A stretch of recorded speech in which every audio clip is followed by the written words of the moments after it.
Assalamualaikum warahmatullahi wabarakatuh. Salam sejahtera bagi semuanya. Welcome back to my channel TPMDes. Selamat datang kembali pada channel TPMDes. Hai sobat-sobat TPMDes, manapun berada, informasi terbaru rekrutmen ASN P3K Guru tahun 2022.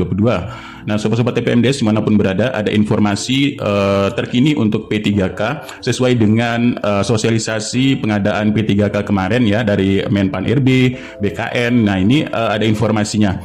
Nah, sobat-sobat TPMDes manapun berada, ini paparan kebijakan dari pengadaan P3K tahun 2022 dari Deputi Sumber Daya Manusia atau SDM Aparatur Kemenpan RB, Bapak Ibu.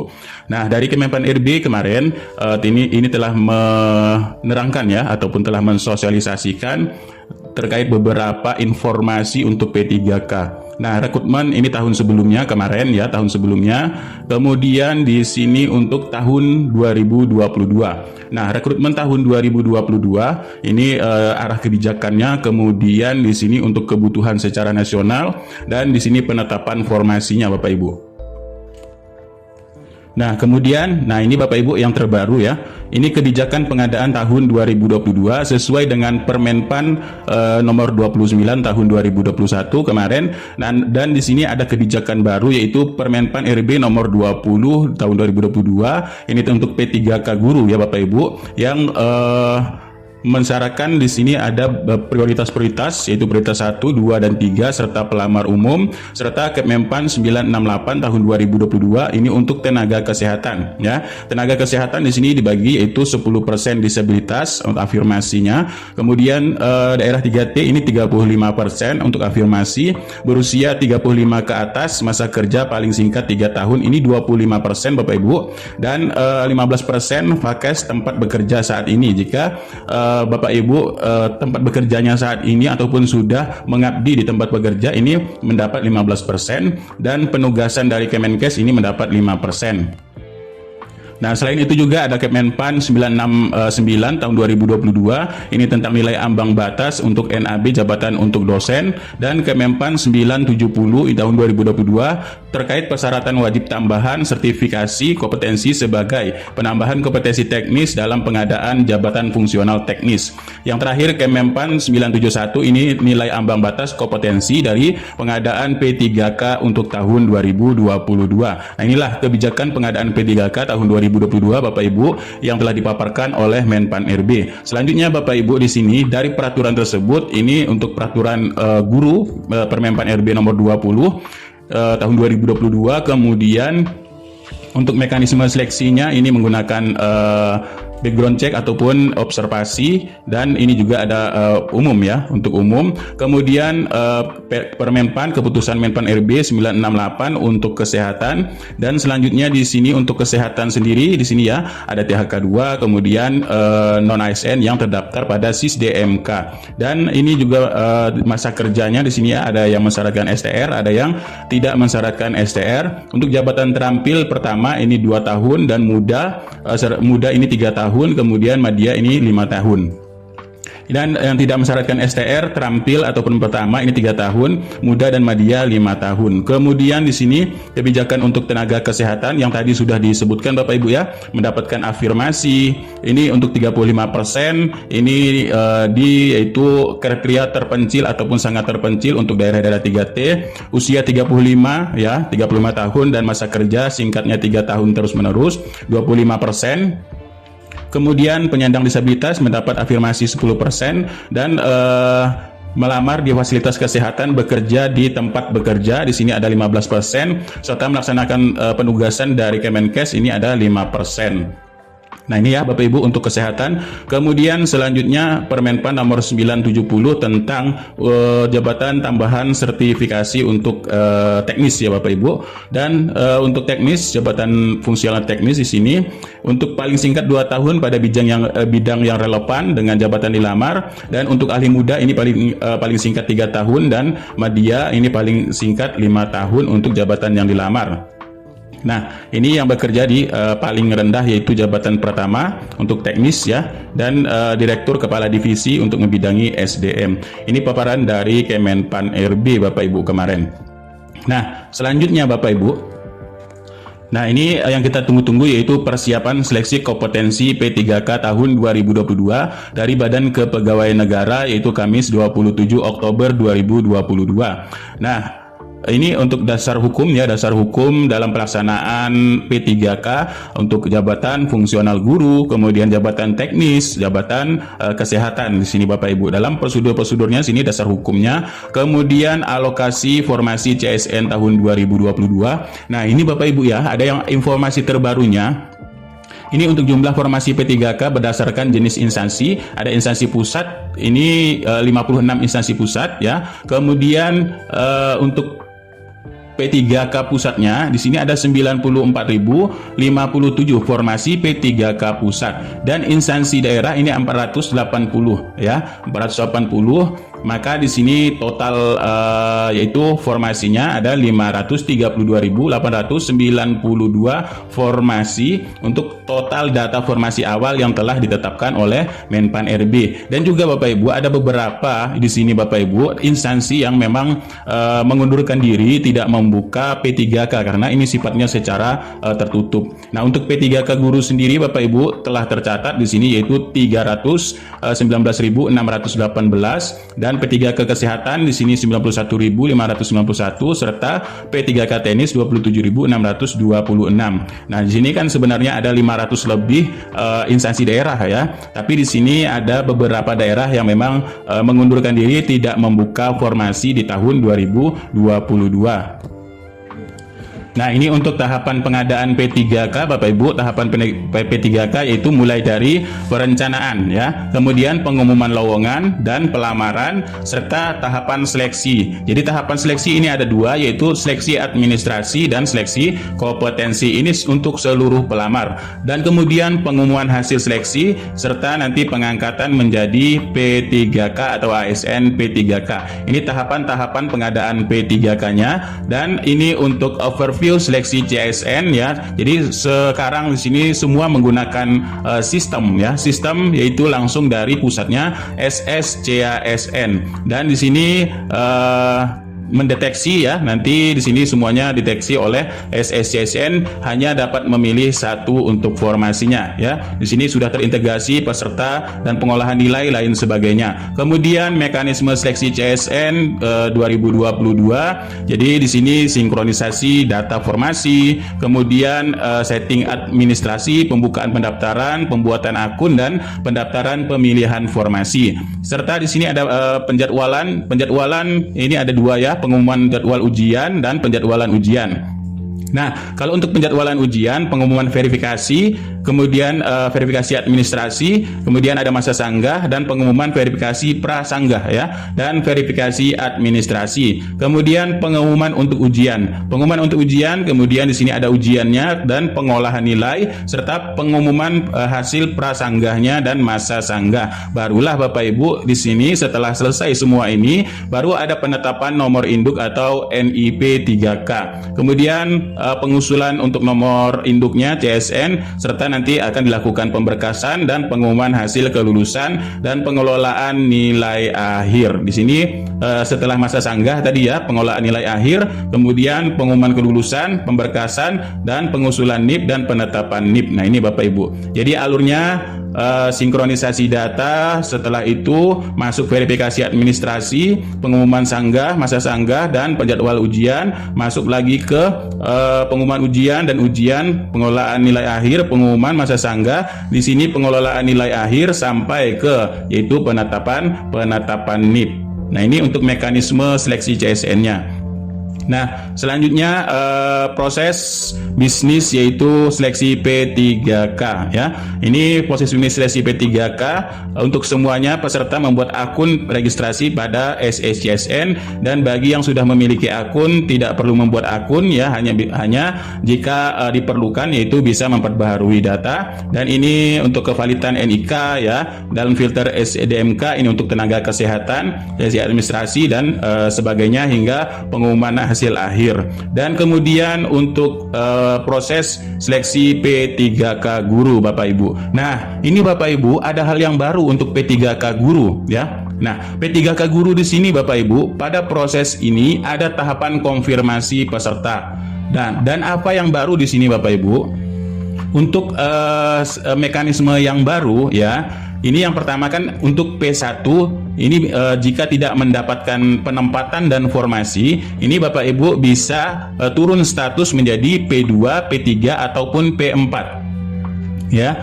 Dan Bapak Ibu di sini ada hal yang baru, alhamdulillah sekali ya. Jika di sini Bapak Ibu untuk yang P4 ini ya, P4 ini jika seleksinya tidak memungkinkan sampai di bulan Desember, ini karena tidak bisa lewat sampai ke Januari lagi ya Bapak Ibu. Jika tidak memungkinkan untuk yang pelamar umum ini, P4 ini, dia akan bisa naik status menjadi P2 atau P3. Kalau P2 ini untuk THK 2 dan untuk yang P3 ini untuk yang guru negeri. Nah, jadi kalau tidak memungkinkan sampai lewat Desember untuk pelaksanaannya, karena kan ini ada 3 tahap ya.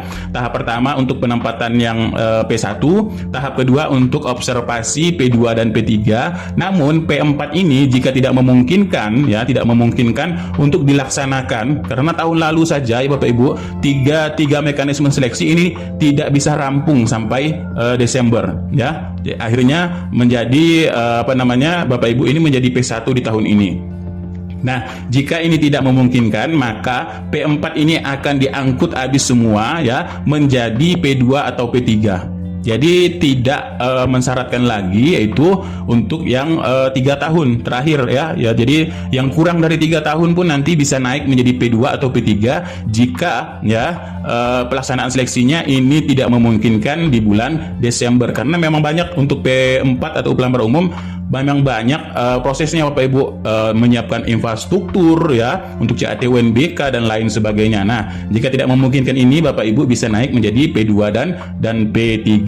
Nah, inilah kemarin pemaparan dari Bapak Suharmen dari BKN, Deputi Sinka BKN untuk ya status yang bisa naik menjadi P2 atau P3.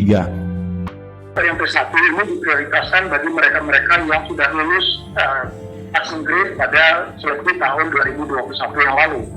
Ini by system akan ditempatkan di mereka-mereka ini akan ada di prioritasnya, prioritas 1, prioritas 2 atau prioritas 3. Nanti kalau mereka adalah prioritas 1, maka yang bersangkutan akan langsung dilakukan penempatan begitu satu, dan kemudian ada pemberkasan. Tapi Bapak Ibu tetap harus melakukan registrasi supaya untuk melakukan konfirmasi saja. Jadi Bapak Ibu yang berada di P1 tetap harus melakukan konfirmasi, mendaftar untuk dilakukan konfirmasi apakah Bapak Ibu masih ada atau sebetulnya Bapak Ibu sudah tidak ada. Jadi bagi yang P1 kemarin yang sudah lulus lagi di 2021 kemarin yang lulus passing grade belum tetap melakukan konfirmasi. Kemudian dilakukan penempatan. Hanya saja kalau kemudian penempatannya ternyata instansi Bapak Ibu tidak membuka formasi, maka nanti Bapak Ibu akan dialirkan ke P2. Bapak Ibu akan mengikuti seleksi, tetapi seleksinya hanya menggunakan mekanisme observasi bagi P2 dan P3. Jadi nanti mekanisme yang akan dilakukan teman-teman di Dikbud akan melakukan observasi terhadap posisi Bapak Ibu, dan Bapak Ibu berdasarkan data-data yang masuk tadi, kecuali bagi pelamar umum. Jadi pelamar umum itu yang kemudian akan mengikuti seleksi dengan mekanisme UNBK, tentu setelah tadi P1 atau yang lulus di P2 berdasarkan hasil observasi, ataupun yang lulus di P3 berdasarkan hasil observasi, baru kemudian sisanya akan bisa memilih formasi di pelamar umum. Hanya saja, kembali ini yang juga masih menjadi perdebatan, apakah formasi pelamar umum ini atau P4 ini masih memungkinkan nggak waktunya untuk kita buka? Karena seperti tadi saya sampaikan, ini berada di uji time. Jadi di bulan Desember yang waktunya adalah sangat sempit, ada mekanisme pertanggungjawaban anggaran yang harus dilakukan oleh teman-teman di BIN kepada Kementerian Keuangan. Kalau ini bisa diselesaikan sebelum tanggal 12 Desember, pelamar umum ini akan bisa kita buka. Ini yang nanti kami perlu mendapatkan kepastian dari teman-teman di BIN, apakah kita akan membuka formasi di pelamar umum ini. Kalau ini tidak bisa dibuka, maka tentu pelamar umum akan dinaikkan statusnya menjadi ke P3. Nah, ini yang nanti perlu tapi P3 dan P2 dan P3 tentu akan digabung nanti posisinya, karena mereka adalah berada pada level yang sama dan mereka adalah yang juga sudah terdaftar dalam database-nya Dapodik maupun PHK2-nya BKN. Jadi ada skema penyederhanaan kalau misalnya 3 tahapan ini tidak memungkinkan waktunya kita laksanakan pada tahun ini juga. Itu salah satu yang kemudian akan menjadi kendala di dalam waktu yang pendek ini. Nah, selanjutnya Bapak Ibu, ini untuk implementasi e-Materai ya, e-Materai. Nah, sekarang kita tidak lagi menggunakan materai tempel, tapi kita sudah menggunakan e-Materai. Apa itu e-Materai? E-Materai adalah elektronik materai. Nah, jadi menurut dari PLT BKN nomor 9 2021 tentang penggunaan materai pada dokumen seleksi CASN, di mana terdapat beberapa aturan. Yang pertama, wajib menggunakan materai tempel atau kertas materai yang masih baru atau belum pernah digunakan sebelumnya, materai bekas pakai.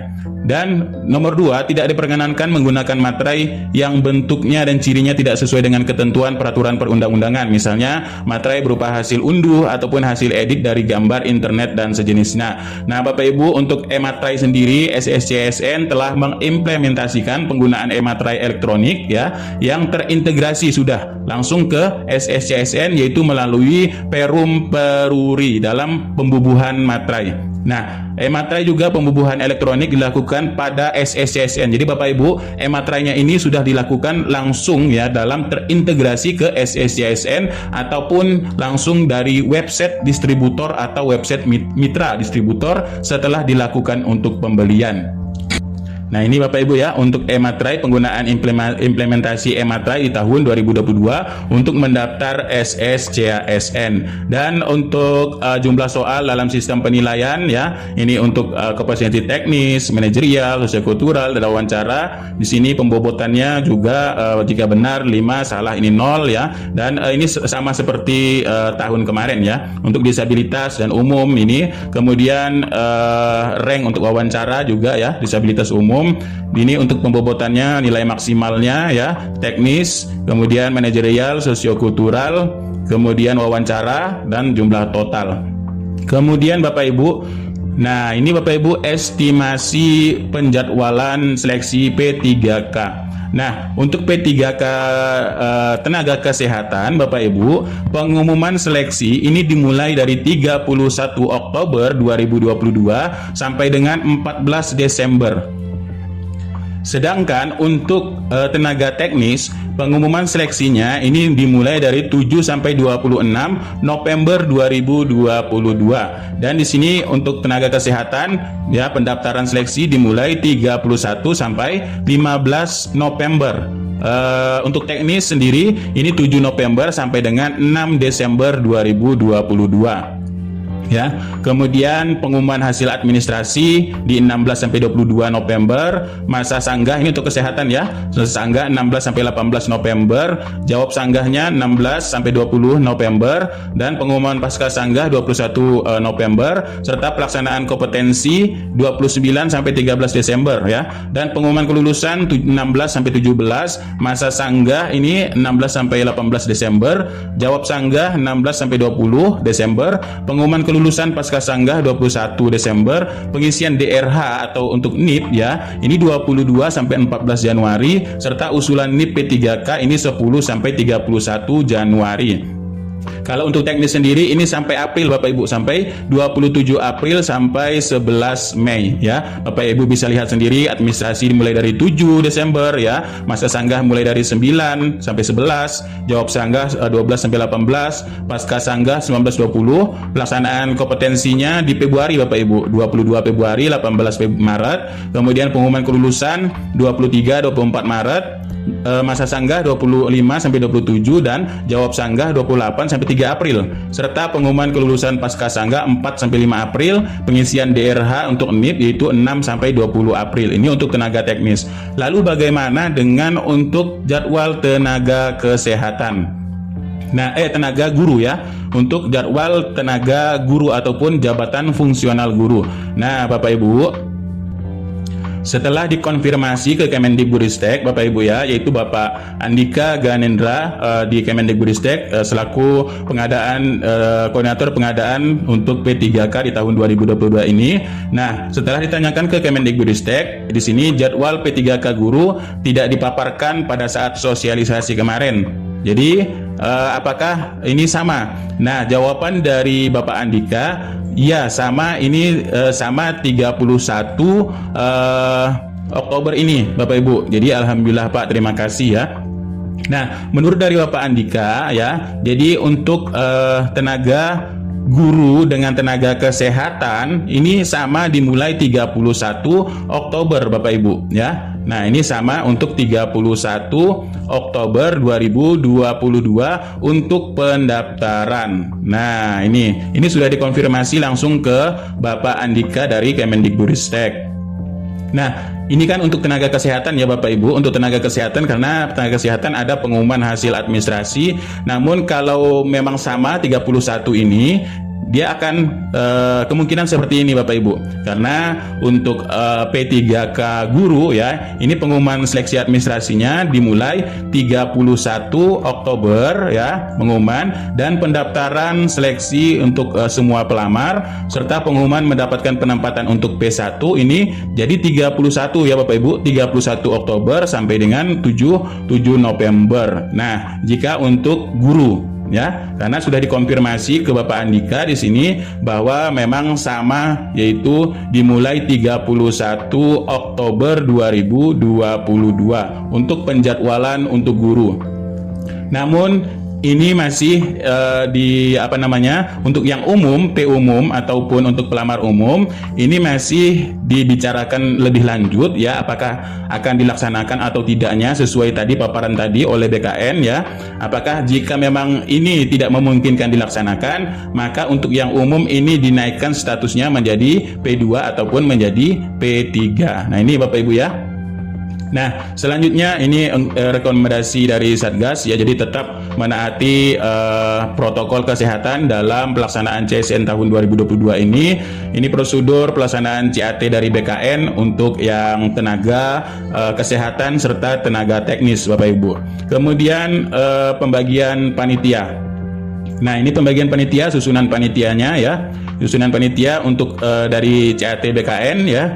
Ini koordinator tim, pengawas ujian, petugas IT, dan panitia pelaksananya. Ini penanggung jawab koordinator, petugas pemeriksa berkas, petugas registrasi, petugas body checking untuk untuk protokol kesehatan. Ya, karena BKN sini sudah mendapat rekomendasi dari Satgas Covid. Nah, ini untuk tugas-tugas proses pelaksanaan ujian Bapak Ibu ya. Ini untuk tim-timnya ya, untuk petugas timnya. Kemudian ini ya sudah selesai ini paparan dari BKN. Nah, jadi itulah untuk yang paparan dari BKN tadi. Jadi hal yang berbeda di sini Bapak Ibu tadi adalah yang P4 ini akan menjadi naik prioritas jika di sini tidak memungkinkan sampai dengan Desember. Nah, ini untuk jadwalnya. Kemudian Bapak Ibu ya, hari ini dari kemarin sampai hari ini panitia dari BKN ini Bapak Auditia ya. Jadi Bapak Auditia di sini yang pemegang dari aplikasi SSCSN sedang mengadakan testing dan testing lagi katanya untuk memastikan ini telah terintegrasi antara sistem Kemendikbud, kemudian formasi dari Kemenpan RB ke SSCSN BKN Bapak Ibu. Jadi disimulasikan ya, jadi dites-tes dulu sampai ya di sini tidak terjadi yaitu peserta yang salah kamar ya. Misalkan Bapak Ibu ini lulusannya PGSD ya dan mengajar di SD A umpamanya.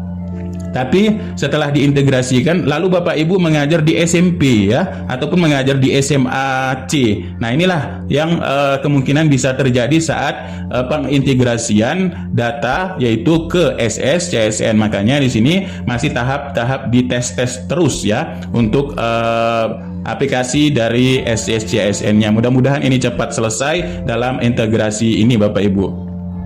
Dan ini juga ada informasi sedikit, ini dari yaitu operator ya, operator. Nah, kemarin yang terjadi terkait dengan di sini kan ada mode perpalnya, masih ada model upload, dan status perpal masih ada menunggu proses. Kemudian di sini kondisi perpal ini terbuka dan tercatat lulus passing grade. Nah, keterangan dari operator Bapak Ibu ya. Nah, jika ada yang bertanya kenapa perpal ijazahnya dikunci, kemudian jawabnya karena sudah P1 dan wajib dipertahankan perpal ijazahnya, jangan sampai tertukar dengan yang lainnya, makanya ada statusnya dikunci. Nah, status dikunci ada dua, yaitu terkunci dan dikunci. Terkunci artinya penempatannya di non-induk, dan dikunci adalah penempatannya di sekolah induk dan mendapatkan formasi. Jadi kenapa dikunci? Supaya tadi tidak tertukar ijazahnya, karena di sini kan melakukan verpal ijazah. Nah, inilah yang membuat nanti sistem ini sistem ini setelah diintegrasikan tertukar nantinya. Nah, inilah yang disebut dengan yang terbuka dan terkunci atau dikunci. Sedangkan yang terbuka di sini Bapak Ibu ini belum ditempatkan dan belum mendapatkan formasi.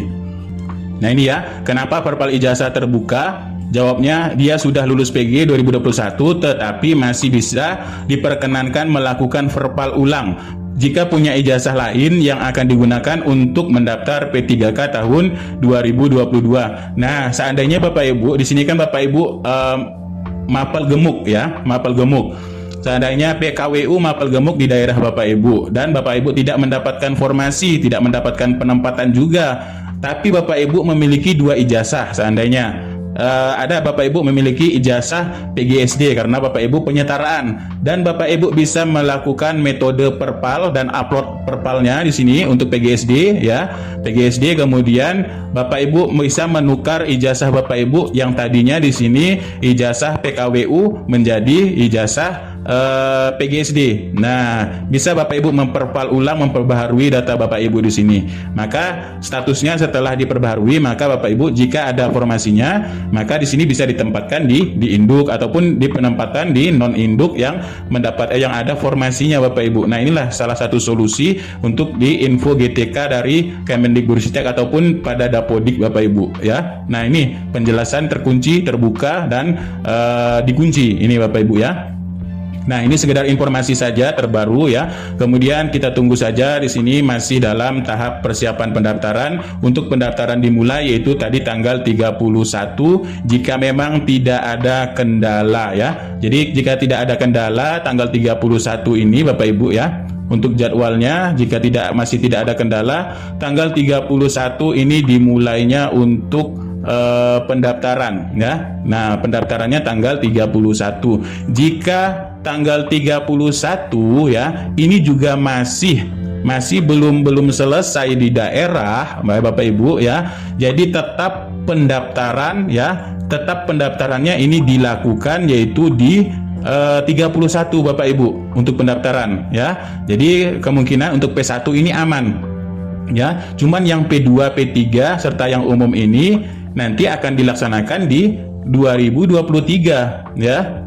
Dan kemungkinan yang aman memang yang P1 ini diselesaikan dulu. Dan ada juga di sini ya teman-teman para honorer sudah mengadu ke DPR ya. Karena yang paling dekatnya ke DPR ini adalah Bapak Dede Yusuf ya. Nah, Bapak Dede Yusuf di sini teman-teman honorer sudah mengadukan nasibnya. Kami setuju penundaan ini untuk maksud menyelesaikan prioritas 1 dulu sebanyak 193.954. Diberikan SK duluan, barulah dibuka pendaftaran P2 dan P3 karena di mana-mana seharusnya guru yang sudah lulus passing grade ini diselesaikan supaya tidak timbul masalah yang semakin rumit lagi. Nah, ini ya sudah diadukan. Jadi Bapak Dede Yusuf mengatakan memang kita juga maunya demikian. Nah, ini Bapak Ibu ya dari Komisi 10 DPR RI, ini Wakil Ketua Komisi 10. Nah, tapi ternyata banyak yang tidak sabar padahal slot kebutuhan ini masih banyak.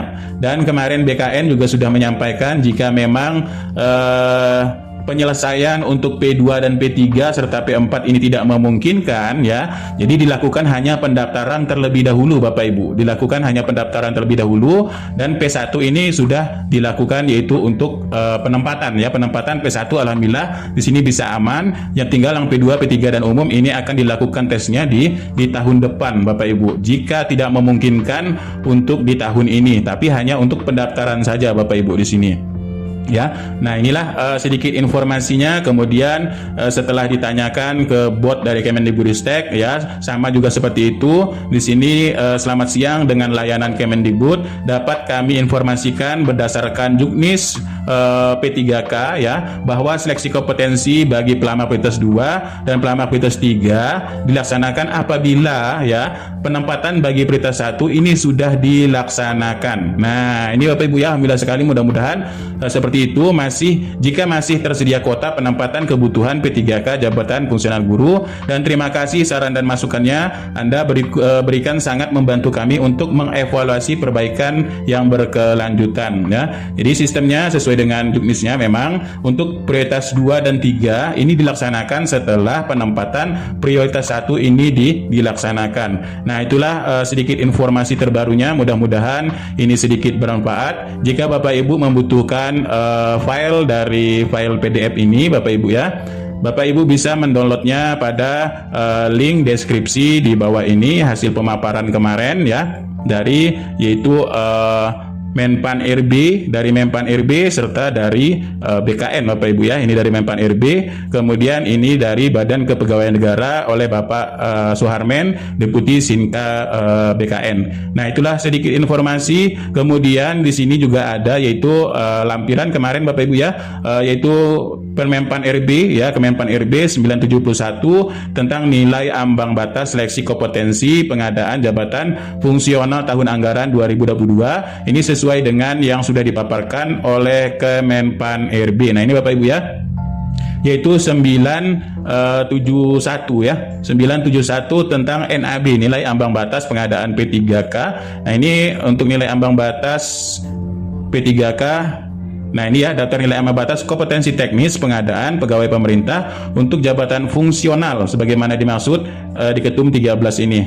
Ini ya untuk kali pertama administrator ya, ini nilai ambang batasnya, dan lain sebagainya. Ini untuk ahli-ahli pertama, penguji untuk jabatan teknis ya. Kemudian untuk penyuluh ya, penyuluh agama, kehutanan dan lain sebagainya, peranata komputer, peranata hubungan masyarakat ya, dan lain analis, kemudian penyuluh ya, dan teknis alkuatur dan sebagainya. Nah, inilah untuk teknisnya. Bapak Ibu juga bisa mendownloadnya di link deskripsi di bawah ini. Nah, itulah sedikit informasi, mudah-mudahan bermanfaat. Kurang lebihnya mohon maaf. Billahi taufiq wal hidayah. Wassalamualaikum warahmatullahi wabarakatuh. Salam sejahtera bagi semuanya, sobat-sobat TPMDes manapun berada.